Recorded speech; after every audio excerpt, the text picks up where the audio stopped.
Rusya'da deniz kıyılarında ve nehir kenarlarında yaşayan halkın bir kısmı balıkçılık yaparak geçinirler.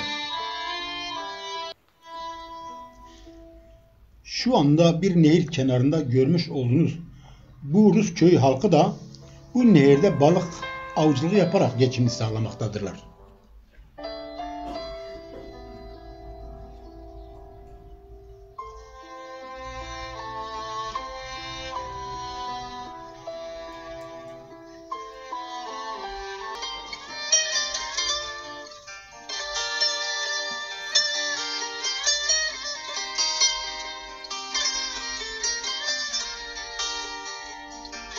Bakın burada balıkçıların nehir kıyısında nasıl balık yakaladıkları görülüyor.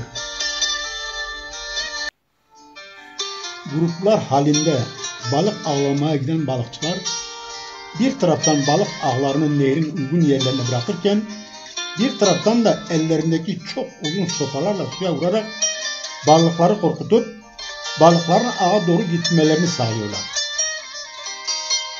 Ağa doğru yönelen balıklar da ağa takılıp kalıyor.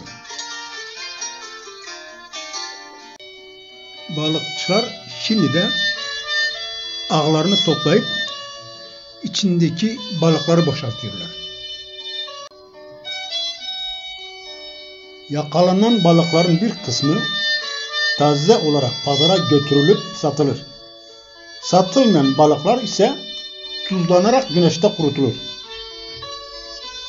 Genellikle ilkbahar ve sonbahar aylarında tuzlanarak güneşte kurutulan balıklar kış mevsimi geldiğinde onlar da pazara götürülüp satılırlar. Balıklar kurutulma işlemine tabi tutulmadan önce içleri tertemiz suyla yıkanır. Daha sonra yıkanan bu balıklar tuzlanır ve ikişerli halde kuyruklarından bağlanarak uzun sırıkların üzerine asılıp kurutulmaya bırakılır.